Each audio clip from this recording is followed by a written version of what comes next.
Hello, I'm Lamar L.A. Smith, and welcome to another edition of Inside 380. This is the 10th episode of Inside 380, and since I've gotten critique lately, I'm going to give you the rundown of what Inside 380 will be covering, just in case you may want to zoom past a part that's not that interesting to you, or you want to see something very scintillating first. First off, I will talk about Clayton Kershaw, whether he is the NL MVP or not. How will the Suns handle success after signing Eric Bledsoe for 5 years, $70 million? How will LeBron change the culture of the Cleveland Cavaliers? Derek Jeter's legacy, the Ryder Cup, women's basketball and their World Championship tournament. And lastly, I will be talking about UK football and their win over Vanderbilt 17-7 earlier today. Now first, I will get into Clayton Kershaw. Is he the NL MVP? That's a rhetorical statement. He is, no doubt, without a question. 21-3 out of 27 starts, 1.77 ERA, 239 Ks. He has a .86 whip, which is walks and hits per inning pitched. His batting average allowed is 1.96. He's thrown 6 complete games, 2 shutouts, through 198 innings, 198 in a third innings this year, and only giving up 9 home runs. So that's nothing but less than great. Simple as that. He's great. He's the best pitcher in the game by far. And since Masahiro Tanaka faded out the picture, no one has been on his level. And the last pitcher to be this stellar was Kirk Gibson. That's the last NL MVP that was a pitcher. And the last MVP pitcher was Justin Verlander, and he had a better year than Justin Verlander when Justin Verlander was 24-5 and dominated with the Tigers.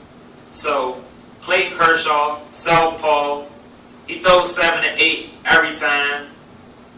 There's nothing else to discuss. Clayton Kershaw is the MVP. Simple as that. I don't have to go any far on this because numbers never lie. And the numbers tell me that Clayton Kershaw is your NL MVP, and it's already the NL Cy Young in my opinion. Simple as that. Next, let's get into Eric Bledsoe. Eric Bledsoe signed a 5-year, $70 million deal. Now, Eric Bledsoe averaged 17.7 points per game, 5.5 assists per game, and 4.7 rebounds per game last season with the Phoenix Suns. Now, the Phoenix Suns were 28-15 with Eric Bledsoe, 20-19 without Eric Bledsoe. So that lone statistic tells you he was an invaluable asset to their team, as well as he's a Kentucky Wildcat, so that's no surprise to you. Now, Eric Bledsoe is 6'1", 195, but he's really a 2-guard in a point guard's body. Crazy athleticism. I understand why the Clippers were so gung-ho about trading him, but they had to get something for him just because they didn't want to see him go without getting nothing. But Eric Bledsoe is a beast. He deserves a 5-year, $70 million contract after Gordon Hayward got a big contract. And the Suns, their team is on flux right now because they won 48 games last year, barely missed out on the playoffs, won 25 games the year before that. They got Tyler Ennis. They signed Isaiah Thomas to a 4-year, $27 million deal. They have Archie Goodwin, Wildcat. They got Eric Bledsoe. Then you have Goran Dragic. And you have his brother, Zoran Dragic, who they signed to a 2-year, $3.5 million deal. So you have 6 guards, all beasts. Zoran Dragic, Archie Goodwin, Tyler Ennis, and Isaiah Thomas will be fighting for time. We already know Bledsoe and Dragic going to start. You got Thomas is coming off the bench for them. And then after that, those couple guys are fighting just to get 4th and 5th spots in a rotation full of a guard-heavy team right now. You got 6 guards. You probably have 4 guys that play in a regular, a 5th that plays sparingly, and a 6th guy probably not going to play. Now, just like last year, the strength of the Suns are going to be their guard play. They set the tempo and the pace, the tough to guard, and the Suns teams are always about speed. Does that mean they're going to win a championship? No, sir. But that means that they'll be very competitive and they'll scare any team in the West by far. But let's start talking about the Suns, and we're going to get into the King. The King is coming home, coming home, coming home. Tell the world that he's coming home. That's what Skylar Gray said in the Diddy Dirty Money song, Coming Home, if you didn't know. Now, LeBron, he's coming back home to Cleveland. He's wearing 23 again. And obviously this time, he has two teammates that's wearing numbers that's not that far off. He has one teammate, Kevin Love, wearing 0, and another teammate, Kyrie Irving, that's wearing number 2. Last time I checked, Bosh wears number 1, and D Wade wears number 3. Is this merely a coincidence? I don't think so. They have the new big 3. Now, Caleb averaged 26 points per game plus, and he averaged 13 plus rebounds, and he was an all-star, and he's the best power forward in the game. You got Kyrie Irving, a.k.a. Uncle Drew, a.k.a. 2014 All-Star MVP, a.k.a. the MVP of the 2014 FIBA World Championship. Enough said. Then you have LeBron, the best player in the game, a.k.a. the King, a.k.a. the Chosen One. And it just goes on and on. They have a wealth of talent, and with a team that's known for losing, a team that hasn't won a championship, and the last time they won anything is when the Browns won a championship back in the Jim Brown days. And this team is hungry to win. Simple as that. How do you change the culture? It's all about business. Now, that whole Miami tenure that he had was a college experience. That's what everyone says. It really was. Simple as that. Miami taught him how to win. There's nothing else that you can say about that. From the day he entered to the day he left, it's all about winning. It's a winning culture. Pat Riley, all he does is win. He has 5 titles. One he won with D Wade in the Heat. And he's a president. And everyone is held accountable. It's no sulking. It's no you're not going to play defense. It's no piss poor attitudes, this, that, and the third. Everyone is held accountable. When LeBron finally learned how to become a leader through the Heat, he started to hold people accountable, and now he's going to be looked as the big brother, the leader of the Cavaliers, like he's supposed to be. There's no more, shake and bake, all these fancy handshakes that he had while he was in Cleveland. It's all about winning. We're back here on Inside 380, and now we're going to talk about the legacy of Derek Jeter. Simple as this, Derek Jeter is going to the Hall of Fame. There's nothing else left to discuss. The only thing that we're going to discuss is whether it's going to be unanimous or not, and how much was he a figure of the Yankees' dominant era from 96 to 2000, where they won 4 or 5 World Series. Simple as that. Now, Derek Jeter has played 145 games this year, and he has a .256 batting average, and also he has 148 hits. Now, if he gets 2 more hits in his last game tomorrow, it'll be his 18th season out of 20-year career, getting 150 hits or more.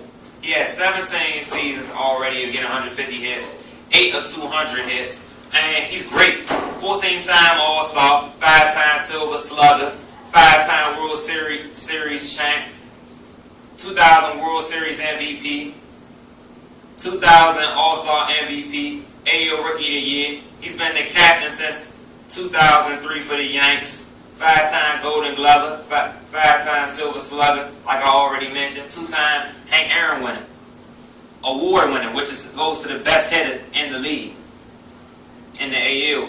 The 2 years. So what's left to say? From the flip play at Oakland to big time and World Series, Derek Jeter, all he does is win. Once his career is over, he has more wins above 500 than any other player in history. Greatest winner of all time. He has played more games in playoff contention than anyone in MLB history.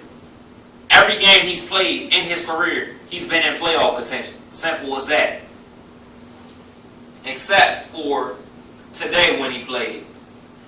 So you say 2,746 games. 6 games he played within playoff contention, and 1 he didn't. Pretty great, I would say. Pretty great. We're back here at Inside 380, and I'm going to talk about the Ryder Cup briefly. Now, Europe is up 10-6 in their matches. The USA, they take good strides in the 4-ball matches, and then once it gets to the foursome team sets, they falter. Now, Phil Mickelson and Keegan Bradley, they got benched today by Tom Watson thanks to their poor performance yesterday, and they were undefeated in Ryder Cup play until yesterday, where they were 4-1, and they used to be an unbeatable team, but now they got some chinks in their armor. And I don't think the Team USA is going to come back, but just check out some highlights from day 1 of the Ryder Cup. 380 is back, and now we're going to get into the World Cup with the women's basketball team and women's national team. Now, the players that made it were Sue Bird, Simone Augustus, Diana Taurasi, Tina Charles, Brianna Stewart, Ozzie Sams, Maya Moore, Lindsay Whalen, Brittany Griner, Candice Dupree, Angel McCarthy, Nike Abukhame from the LA Sparks. Now, the team is pretty stacked. They lost their first exhibition game and first game in general since 2011 when they lost 75-72 to France. Thanks to Dream Bruder, who put up 26 points and 15 rebounds, a monster double-double. But they're still the favorite to win that pool and to win the World Cup in general. Stacked talent, they have size, they have athleticism. You got the best women in the game. There's no doubt that they're going to take it. But as in time is the essence, I'm going to give my UK fans what they want. And we're going to talk about UK football at the end of the show. Now, we won 17-7 versus Vanderbilt. We came in a 14-point favorite. So we slightly underperformed, but it was a pretty dominant performance by the defense. They only gave up 139 yards, 3 turnovers. Darius Smith and Bud Dupree, they dominated the line of scrimmage at DN, putting a constant pressure on the quarterback. And what more can you say? Every time the offense made a mistake, defense saved them. Now the offense needs to step it up. Patrick Towers, 23 of 30, 201 yards, and everybody was so rusty. But with the fact that they were able to get more balance in their running game, they had 183 yards on the ground. It's some room for improvement, but pretty solid performance. AJ Stamps caught a pick. Ashley Lowry caught a pick. It was even one nice pick. Someone tipped the ball up in the air, waited for it like a fake catch, caught it. So South Carolina lost to Missouri 21-20, thanks to a nice TD at the end of the game. Just close it. So we play the Gamecocks next week. Everybody turned up. Big Blue Nation, we're ready. So we're going to take care of number 13 South Carolina next week, and just be ready for more Inside 380 next week. Gamecocks, holla at us.